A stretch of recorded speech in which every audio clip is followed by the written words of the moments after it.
So what we just did is we just outlined that narrative world paradigm versus that rational world paradigm to really see what the differences are here. Now, right, a couple of the differences that are really striking here is that emotions are much more important in the narrative paradigm, right?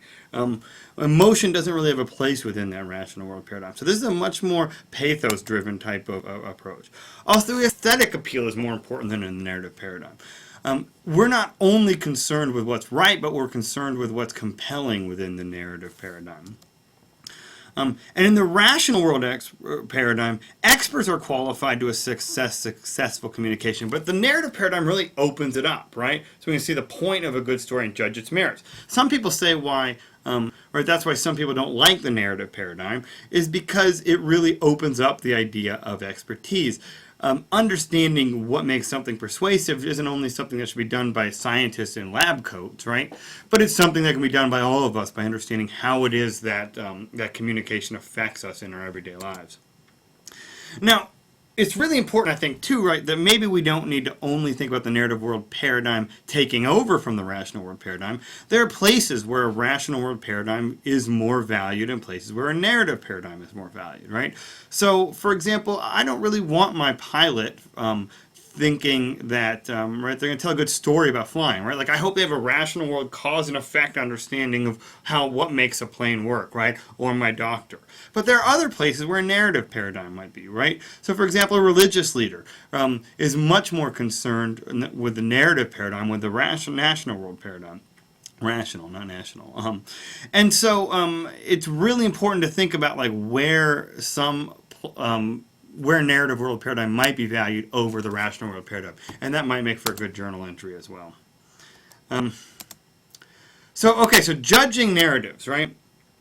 Fisher says that it's important that we don't think all stories are equal, right? It's not just like, hey, it's all just a story, so whatever, right? No, instead, he says there are ways that we judge what makes stories meaningful to us. And that's coherence and fidelity, right? So, first of all, coherence is how probable does the story sound within its own logic, right? Is it consistent? Does the story contradict itself? So, right, if you're watching a movie, for example, and a character does something that you just don't buy that character would do, that would be an example of narrative coherence, an example of something not making sense within the logic of its own stories. Now, I said that, right, religious leaders might use narrative coherence, and this is one example of a place where narrative coherence is really important. So if you read something like the Bible, right, it's full of stories of things that right, might not ring true to your everyday life, right? Talking snakes, talking donkeys, etc., those kind of things.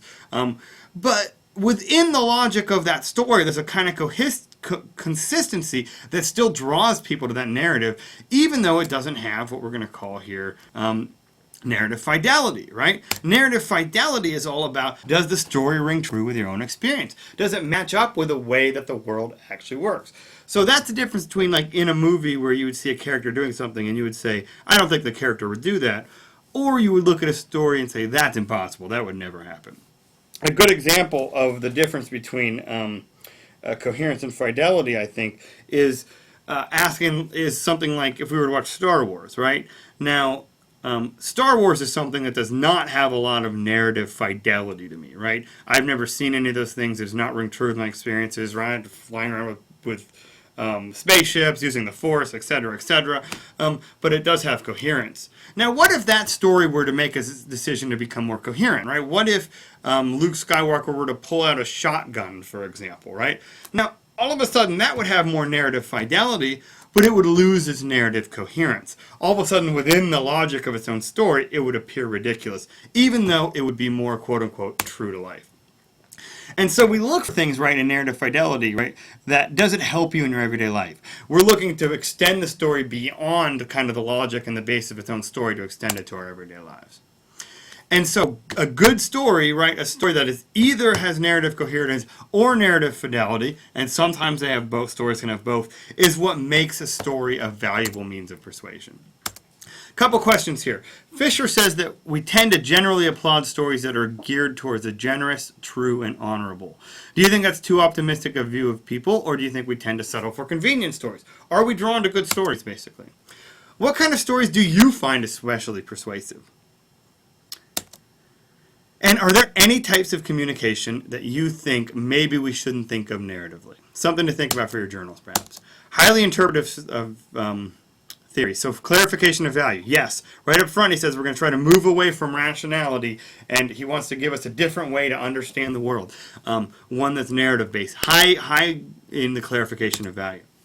New understanding of people. I think definitely. I don't know why I just did that. So yeah, it does give us a new understanding of people, I think. To understand people as narratively based instead of rationally based is certainly different from a lot of the theories that we've covered in here. And it's kind of novel. Why my PowerPoint's messing up there. Aesthetic appeal. This is a theory that's all kinds of concerned with aesthetic, and I think itself it's aesthetic as well. It kind of has an appeal of being creative, I think, that draws people into it. Discussion and community of agreement, high on that one. This is a theory that gets a lot of traction and a lot of people talk about it. And finally, does it help us reform society? Well, Fisher would want it to, right? He says that we should start thinking about how we can create stories that are going to lead to a more just and better world, the kind of world that we all want to live in. So, all right, that's that. And that also concludes our rhetoric theories in here as well. We're going to start moving to something else after this.